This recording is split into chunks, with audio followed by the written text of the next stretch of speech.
Hello viewers, welcome to a lecture series on marketing management, and we are going to extend our discussion on the marketing philosophies and concept. In the previous lectures of mine, I gave you a brief idea about what different marketing concepts are, and now it's time for us to understand the difference between two different types of companies, one which is having a focus towards product and another which is having focus towards customers or consumers. At times my learners ask me, sir, why there is a differentiation between the customer and consumer. The difference is something which need to be clarified here only. There is a difference between customer and consumer. Customer is a person who is going to buy the product, and consumer is the actually end user of that particular product. So having said customer and consumer, sometimes we find that customers and consumers, they are the same, but there are several instances where customers and consumers are different. So there comes the role of consumers also, the role of customer also. But in marketing, we are actually talking about the customers, because they actually come in close contact with the producer. They are the one who are buying the product. So with them only marketers are communicating. So they look at customer centric company, the person who is actually contacting my company to buy a product. So what is the difference? What would be the difference between these two types of companies? That is something which I am going to present before you. So these four parameters I have chosen, and one is the strategy, second is structure, third is process, and fourth is people. So what would be the difference when I am looking at what would be my strategy if I am a product centric company, and how it differs if I transform myself to customer centric company? If I look at strategy, it can further be classified in different subheads, starting from target. If I am actually a product centric company, my target would be to create the best product for customer. So I would actually be creating a product which to my mind is best for my customer. To my mind, when I say I am willing to put emphasis on this very concept, that while doing so, customers idea, customers communication or customers need are basically not taken into consideration.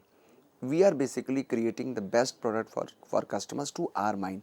So to the best of my knowledge and belief, whatever best I can offer, I am going to offer. This is my target while forming the strategy or while deciding my target. But when we look at customer centric company, we try to create the best solution for customer, which means when I say solution, I am actually understanding the problem part of my customer. So whatever problems they face, we are actually offering a solution to that. So our job is to create the best solution for the customer. This is the difference in terms of target. So while doing targeting, we are on one hand we are talking about creating the best product for customers in a product centric company. In customer centric company, we are trying to offer best solution to the customer, and both are entirely different, which means customer centric approach makes it very specific, or it tries to ensure that whatever product I am offering, it is supposed to be the best solution for my customer's requirement, and that actually makes their product a necessity for the customer. That is the reason why customer purchases the product. When we talk about customer loyalty, I'll tell you in the next segment of my lectures on the subject. When we'll talk about the brand loyalty, I'll tell you the way a customer becomes loyal. So whenever the same need arises, if you are buying the same product, it means you have somehow become the loyal to the company or to the product. So your customer loyalty is coming from that solution part, that whether the product is offering any solution to my problem or not. If we talk about main offering, the key offering, here in case of a company which is taking product as a focus point, they are offering new products. Whereas in customer centric company, they are actually talking about support, consulting, education, personalized packages of products and services. So they basically try to offer an envelope of services to the customer, and it is actually the customer centric approach because of which morph marketing came into existence. Having said morph marketing, that is MORPH. Morph actually gives a reflection of providing a product and services envelope. We are considering the product to be packaged in an envelope which not only offers a product but also support. At times my customer wants some consulting, that is also offered. Sometimes my customer wants some education about the products. They want at times personalized packages of products. They want services, after sale services. So all those are combined together to make morph marketing a reality. So it is a morph marketing. It is not the morph marketing which is there into the existence. It is a customer centric approach which has brought morph marketing into existence. So it is part of their strategy that now we are not only offering a product, but we are providing a bundle of utilities along with other services which my customer wants. If we talk about route of value creation, in customer centric approach, the route of value creation is customizing for best total solution. So we are ready to customize our products according to the customer's requirement. Whereas in case of a company which is product centric, the route of value creation is cutting edge products, new applications, useful features you are adding. You are trying to add to best of your mind whatever new technologies you wish to add or you can find, you are actually adding to that. You are adding some useful features also.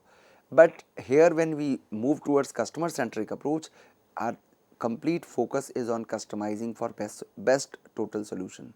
So my dear learners, you can find the difference between the two approaches in terms of strategy, that whether you talk about target or key offering or route of value creation, in customer centric approach it is offering a solution which is more sustainable, more customer friendly, and is supposed to emerge as a problem solver to the customers. So customer centric company is something which is offering us the best solution as a marketer, and for customers of course they are customer friendly because they are ready to customize for best total solution. If we talk about the point of most important customers, in case of product centric company, they are actually looking at most advanced customer, because they are adding features keeping in mind those advanced customers only. They feel that my customer may need everything which is actually coming out of advancement in technology. But in customer centric approach, they look at most profitable, along with that they are giving a top priority of loyal customers. Most loyal and profitable customer they want. So they not only the profitability but also loyalty of the customer is significant in case of customer centric company. And if we talk about priority setting basis, in case of a company which is product centric, it is the portfolio of the product which is there at the focus, whereas in case of customer centric, customers portfolio and customers profitability is very important. So imagine the difference. On one hand, in the product centric company, we are making portfolio of product, but in case of customer centric company, we are creating and crafting portfolio of customers. So customers portfolio becomes very important here. If in terms of pricing, in product centric company, price to market is basically the reality, but in case of customer centric company, price for value and risk is actually the reality of the day. So they are pricing to sell the product. The pricing in case of a product centric company is done to sell the product, but in case of customer centric company, this pricing is done for value creation, that whether my customer is getting the value back or not. So whatever as a customer I am paying to my marketer, whether I feel that I have got the value back or not.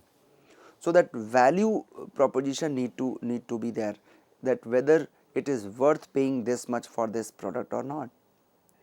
And this is basically the focal point on of marketers when they are following the customer centric organization approach or the customer centric approach into their strategy. So you can find the difference between the two in terms of strategy. If we look at the structure and talk about organizational concept, in case of a product centric company, they look at the product, profit centers, product reviews, product teams, this is basically their focus point. But when we talk about the customer centric company, the word product is being replaced by the customers. We talk about customer segments, customer teams, customer profit and their loss. So the way of looking at the entire scenario differs, it actually changes. So we are talking about a customer centric company wherein the customer segment, customer teams, customer profit and loss, they become the reality of the day. And this is a structural change. This is a change of organizational concept when we look at it from the concept of, from the point of view of structure. And if we talk about the processes, and we have to understand the what is the most important process, what is the mental process. So most important process for a product centric company can be development of a new product, that you have developed a new product and your job is done. But if you talk about a customer centric company, for them the most important process is to develop the customer relationship management and solutions, that you have to develop a solution. You have to actually talk about CRM, whether you are able to manage the relationship with your customers or not. And if we talk about mental process, the two are different. One is divergent and another is convergent. And in case of the product centric company, it is divergent thinking, that how many possible uses of this product. So you are basically going to tell them, to tell your customers, potential customers, that these are the possible uses of our product, or multiplicity of the task which it can perform, multiple tasks which it can perform. So when we are talking about a product centric company, its entire focus is on product, that whatever we are offering, we are basically trying to make it the multitasking product, and that is why the divergent thinking takes the front seat. Wherein in case of customer centric company, they talk about convergent thinking. They actually ask the customer that what combination of product is best for this customer. So they first look at the customer need and then they decide that this would be the right combination for my customer. So customization become the reality. So you can understand, even in processes, in their strategies, they differ. If we talk about the people, there also it changes. There also it is changing. If we talk about the culture, the new product culture open to new idea experimentation becomes a reality in case of a company which is product centric. Whereas in case of customer centric company, we talk about relationship management culture, a culture which is based on the rock solid foundation of the customer relationship. We are talking about the ways and means to manage the relationship, searching for more customers need to satisfy. Can I find some more needs of my customers which we can satisfy from our product? This is actually the very likely of a company which is customer centric. So we are actually trying to find more and more needs of our customers, that while offering this product, what maximum needs are there which we can cater to, which we can satisfy, which we can offer to our customers in terms of offering our products, in terms of offering bundle of utilities.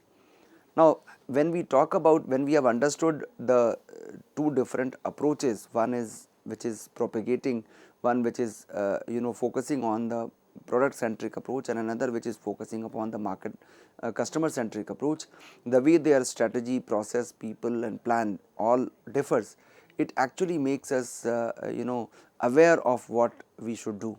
We can find a choice out of the two. Of course the second one is very superior, because when we talk about the customer centric approach, all other problems, they take a back seat, they actually get automatically, they get eliminated. Now the question comes, what marketers do? What is the role of marketers? What job they are supposed to do? Are they different from manufacturers? Of course they are different from manufacturers. Manufacturing is one part of a marketer's activity. So we have to understand that if we wish to reach the goal of creating a relationship which can hold value for my customers and also for my company, the marketers are supposed to use a diverse toolkit which includes marketing decisions regarding different parameters. They have to actually make several decisions, and it starts from the target market. You have to decide that which market is going to be my target. So, those markets identified, suppose if I am identifying a market for myself as a marketer, after identification, if I have identified the market as possessing needs the marketer believes can be addressed by its marketing efforts, then of course, this is my job to understand. First job is to find a market for myself, where I believe that I can address to their problems, to their needs by my own marketing efforts. So, the first work which a marketer perform is is finding target market for itself, that I have to find my own target, and this target market finding is not that easy. For that we have to go through the entire process of segmentation. You have to divide market into various segments on various parameters that I would discuss with you in the topic of on the topic of segmentation, targeting and positioning. When we will talk about market segmentation, how do we go for segmenting market on different parameters, and which segment is suitable for which type of segment, which basis of segment is suitable for which type of products. So, those markets identified as processing needs, which we feel that they possess that that quality, they possess that need which I can satisfy, I can cater to. That identification is the first and foremost activity which I am supposed to perform as a marketer.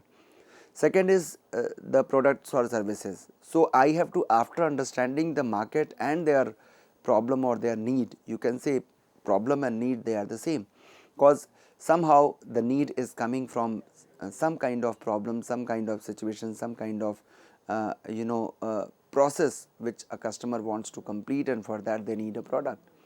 So, we have to find a tangible or intangible solution to the market's needs. So, how to offer a bundle of utility to the need set of my customers, which can cater to the need set of my potential customers. So, after understanding what my target is, the second job of marketer is to identify the products and services, offer a solution, tangible or intangible it can be. If it is a service, it would be intangible. If it is a product, then of course it would be a tangible one. And once you have identified the product, the third level is your promotion. You have to promote, you have to stimulate the sales. So, promotion means basically for communicating information about marketing organization solution to the market. No matter how excellent your solution is, no matter how excellent your product is, if you are not able to communicate it to the market, nobody is going to buy your product or services. So, promotion is the next best activity which a marketer can perform, and after that, once you have promoted, you should tell them that how it is going to be available to the customers. So, the way you have planned it to make it available to the customers is the next strategy, that is distribution. That you have identified a target market, you have developed a product, and you have promoted also it significantly and sufficiently, and now it is time for you to understand that where my customer is going to get this product. So, that channel of distribution, deciding that channel of distribution is another important activity which a marketer can perform. So, you have to allow the market to obtain the solution, and for that you have to resort to a channel of distribution wherein you can offer them that product by the way of your own channel of distribution. And once you have delivered the product, if it is a durable product, after that you should think of the services which you can offer. So, broadly speaking, my dear learners, these are the 5 significant activities which marketers perform, and each activity is so diverse and so widespread that it is actually considered to be a complete chapter in your syllabus, at times a complete unit in your subject. And when we go deep down into the subject, it offers a specialization of supply chain management, of advertising and personal selling, of services marketing, of product designing and planning, of deciding target market, identifying market structure. So, these are so wide and broad in their nature that they become a complete subject in their self. So, you can understand the magnitude of task which a marketer is supposed to perform while performing these duties, while performing these services. So, starting from the product, so you have to be with the customers not only from the idea generation, but also after sales. So, even after selling the product, your job is not over. You have to think of the requisite services to be offered to my customers, because sometimes customers are finding your product to be very good, but because of poor service quality they refuse to take that product. And it is very much applicable in case of durable products, wherein the service becomes the most integral part of your product planning and implementation. So, these are the important duties or activities which marketers perform. Now, the question comes, the economy has changed rapidly.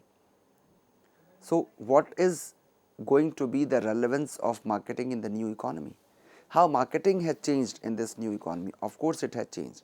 So, first we need to understand what has changed in the market and what changes. Then the second one is what changes marketers have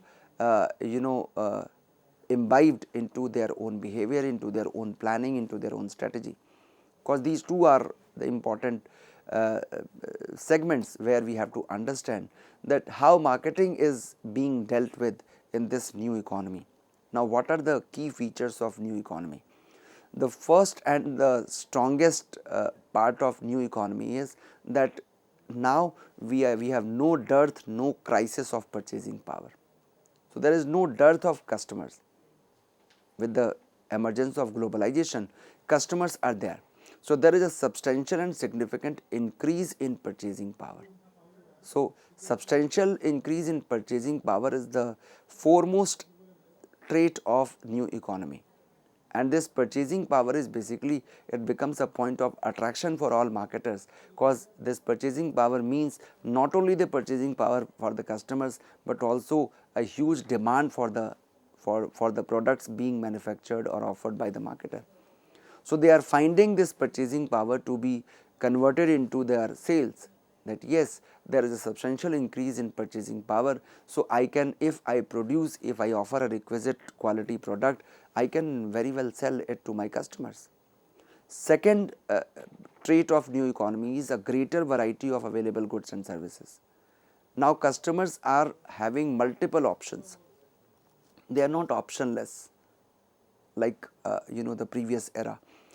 The new economy is offering them n number of options, and at times they are as high as that they lead to some kind of confusion. So, greater variety of available goods and services to choose from is the second important trait of new economy, which actually makes the task of marketer very demanding. You cannot take your customer for granted. Your one mistake is going to result into the losing of that customer, not only the customer, the entire segment. So, no mistake is going to be tolerated here. There is a zero tolerance to the mistakes, cause customers are having greater variety of available goods and services to choose from. So, number of options are very high, they are no more optionless, they have number of options to choose from, and you are only one of them. So, you have to understand that purchasing power has increased, demand is there, but whether they would choose me or not, that is the choice of the customer. And how to do that? For doing that, I will tell you what marketers have to do. They have to create a USP, that is unique selling proposition, that see, I have one reason why you should buy my product. So, that reason you should know. It is just like going for an employment interview, and when you appear in an interview and you are speaking in the front of interview board, at times they ask you this question, why should we hire you? Give me one reason to select you. So, that one reason if you know, of course, your selection is resting assured, you will get selection. The same is the case of marketer, that if a marketer knows or is able to communicate why you should buy my product, then of course, they are going to sell it. Third one is a great amount of information about everything. Our customers are information rich. They have complete information about the entire market. With the emergence of technology, there is no information crisis. So, you cannot think that I would be going for discriminating monopoly. There is a communication gap in two different marketers, and my customers are not aware of it. They are very well aware. The next trait is a great ease in interacting and placing orders. Customers can easily interact with you and they can place an order. This is also this is beneficial for us also. We can directly communicate with our customers. And next one is an ability to compare notes on products and services. So this new economy is actually bringing us lot of changes, and some of these changes are so positive that we are finding huge demand. We are finding it as an opportunity to serve to the customers. But for that, along with this change in new economy, marketers have also developed new capabilities to deal with these kind of changes. So those capabilities I would discuss with you in the next lecture of mine, and here I am concluding it with this very idea that marketing in the new economy is not that easy. It is very challenging, it is very demanding, and it is dynamic in nature. It wants you to actually be relevant in the marketplace. So with this, I am concluding this part of my lecture on the topic. I hope you must have enjoyed this segment of my lectures on the topic. Thank you so much.